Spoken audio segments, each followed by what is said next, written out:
Assalamualaikum warahmatullahi wabarakatuh. Halo Sobat BK dimanapun berada. Semoga dalam keadaan sehat dan tetap semangat. Saya Meliza Purwanti, kali ini akan membahas latihan soal yang ada di modul 1 tentang bimbingan dan konseling mengenai asesmen kebutuhan peserta didik dan sekolah. Latihan ini untuk persiapan UPPPG BK di tahun 2022. Mari belajar bersama, karena belajar bersama itu mudah dan menyenangkan. Untuk soal nomor 1, peserta didik sekolah menengah berada pada masa remaja. Pada masa ini, perkembangan fisik berjalan sangat cepat dengan ditandai ciri-ciri primer dan sekunder. Di bawah ini yang merupakan ciri-ciri sekunder pada remaja adalah A. Menstruasi pada remaja wanita. B. Mimpi basah pada remaja laki-laki. C. Tumbuhnya jakun pada remaja laki-laki dan wanita. D. Perubahan suara menjadi semakin rendah ke besar pada remaja laki-laki. Untuk menjawab soal ini, kita terlebih dahulu harus mengetahui primer dan sekunder itu apa. Nah, perubahan primer merupakan tanda awal seseorang memasuki masa pubertas yang ditandai oleh matangnya organ reproduksi. Sedangkan perubahan sekunder adalah perubahan yang menyertai perubahan primer, seperti perubahan fisik dan psikis. Nah, untuk poin A ini, menstruasi merupakan ciri-ciri primer ya. Kemudian, mimpi basah juga adalah ciri-ciri primer, maka ini tentu salah.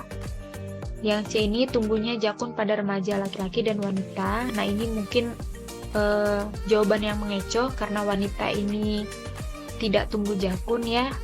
Jadi ini jawabannya salah. Nah, yang D adalah perubahan suara menjadi semakin rendah ke besar pada remaja laki-laki. Nah, ini merupakan ciri-ciri sekunder karena perubahan ini menyertai perubahan primer. Jadi jawaban yang tepat untuk soal ini adalah yang D.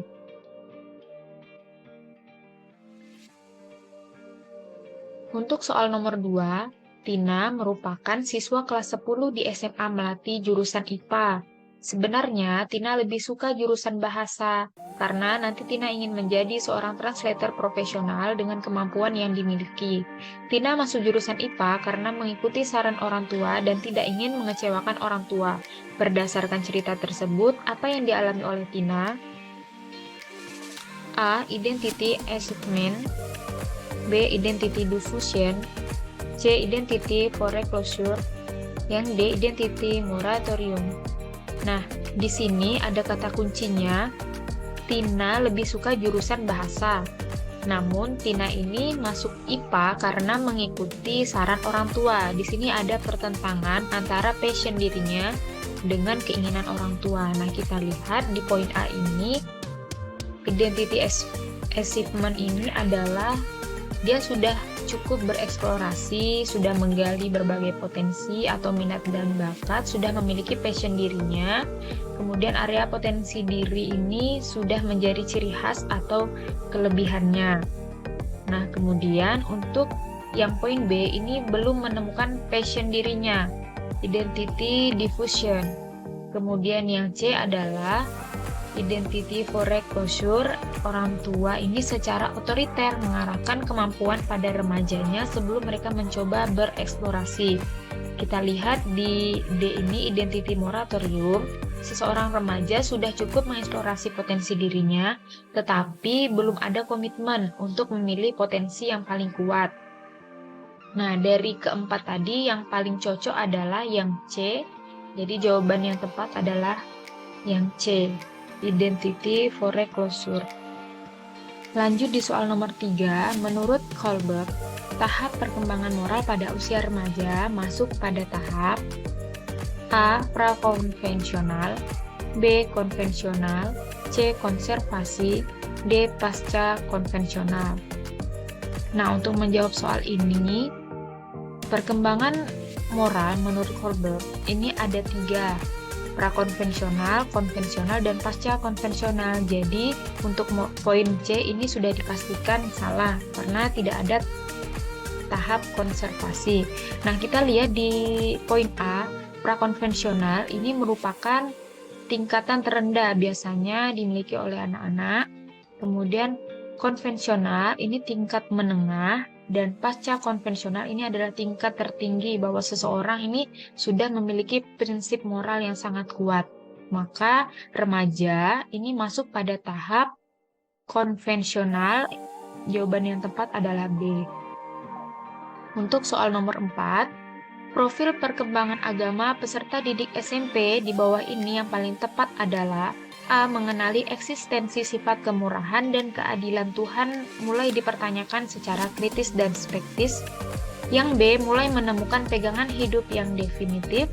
Yang C. Percaya bahwa Tuhan itu ada tetapi tidak mau menjalankan perintahnya. Yang D. Penghayatan kehidupan keagamaan sehari-hari dilakukan atas pertimbangan iman dan takwa. Nah, untuk menjawab soal ini kita harus tahu profil perkembangan agama pada peserta didik di SMP. Di sini ada tabel profil perkembangan siswa SMP dan SMA. Nah, poin nomor 1 ini mengenali eksistensi sifat kemurahan dan keadilan Tuhan mulai dipertanyakan secara kritis. Nah, di sini tepat jawabannya sesuai yang ada di poin A.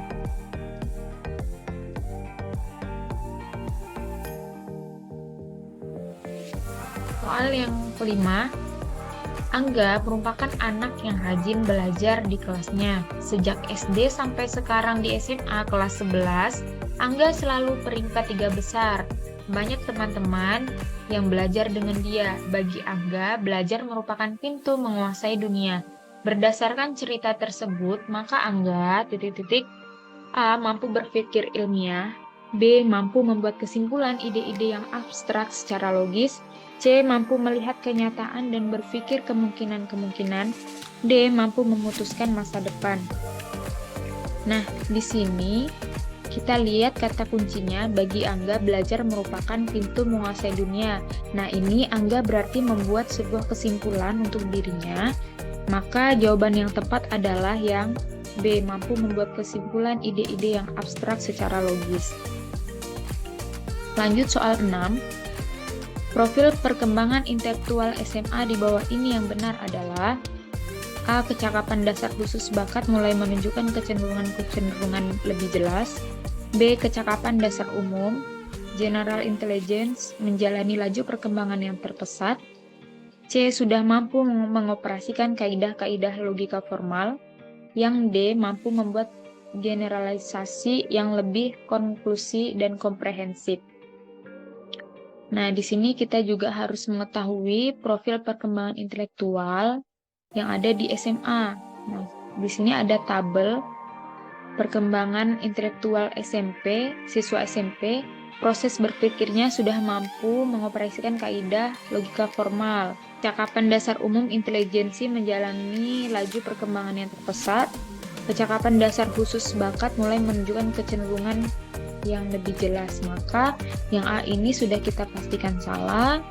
Kemudian yang B juga salah karena masuk di siswa SMP.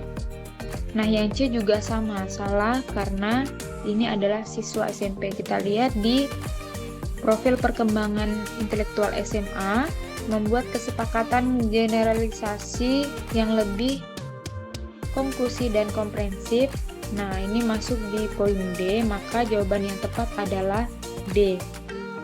Untuk soal nomor 7, pemahaman terhadap tugas-tugas perkembangan sangat berguna bagi pengembangan program BK karena A. Menjadi kriteria keberhasilan layanan bimbingan dan konseling. B. Membantu dalam menemukan dan menentukan tujuan program BK. C. Menentukan kapan waktu upaya bimbingan dapat dilakukan. Yang D. Semua jawaban benar.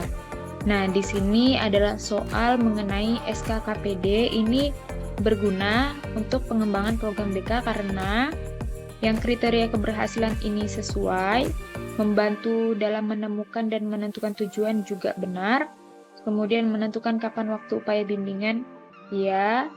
Nah, jadi ketiga jawaban ini benar, maka jawaban yang tepat adalah yang D. Untuk soal nomor 8, Perkembangan teknologi yang semakin pesat menjadikan smartphone sebagai barang yang tidak lepas dari peserta didik. Bahkan nampak di sekitar kita perilaku pubbing atau tidak memperhatikan lawan bicara dan lebih asyik dengan gawai menjadi pemandangan yang lumrah. Berdasarkan pada teori ekologi, contoh tersebut merupakan pengaruh dari sistem A. Mikrosistem, B. Mesosistem, C. Kronosistem, yang D. Makrosistem. Nah, untuk menjawab soal ini, kita harus tahu nih, apa itu mikrosistem, mesosistem, kronosistem, ataupun makrosistem. Coba kita perhatikan. Yang poin A, mikrosistem ini adalah interaksi dengan orang tua, teman sebaya, guru, maupun lingkungan tempat tinggal. Mesosistem ini merupakan hubungan antara pengalaman keluarga dengan pengalaman sekolah, pengalaman keluarga dengan pengalaman teman sebaya, seperti itu. Kemudian kronosistem ini mencakup berbagai peristiwa hidup yang penting pada individu dan kondisi sosiokultural. Contohnya seperti perkembangan teknologi. Makrosistem ini terdiri dari ideologi negara, pemerintah, tradisi, agama, hukum, dan adat istiadat.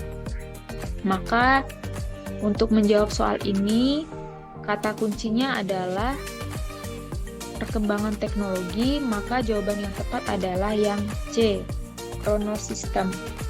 Lanjut untuk soal yang ke-9. Kemampuan remaja dalam mengambil keputusan merupakan sebuah hasil dari proses A. Bersikap, B. Bertindak, C. Berpikir, D. Tidak ada jawaban yang benar.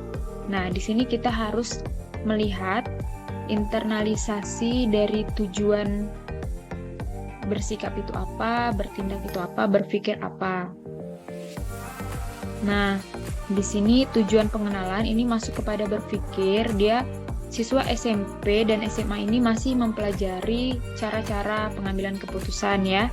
Kemudian untuk tahap akomodasi atau bersikap ini masih dalam menyadari adanya resiko atau tahap penyadaran. Yang ketiga ini tindakan, artinya dia sudah mampu bertindak dalam mengambil sebuah keputusan. Nah, maka jawaban yang tepat adalah yang B, bertindak. Untuk soal yang terakhir, soal ke-10, Riko merupakan remaja yang suka menolong temannya yang mengalami kesulitan dalam pembelajaran dan kegiatan sosial. Pribadi Riko yang ramah, peduli, membuat dia disukai teman-temannya. Apa yang dicerminkan oleh Riko dalam SKKPD merupakan capaian aspek perkembangan A. Kematangan emosi, B. Kematangan intelektual, C. Landasan perilaku etis, D. Kesadaran tanggung jawab sosial. Nah, di sini kata kuncinya adalah Riko ini adalah anak yang ramah dan peduli ya kepada teman-temannya yang mengalami kesulitan dalam pembelajaran maupun kegiatan sosial, maka jawaban yang tepat adalah yang D. Baik, terima kasih. Semoga dapat bermanfaat. Sampai jumpa di pembahasan soal berikutnya.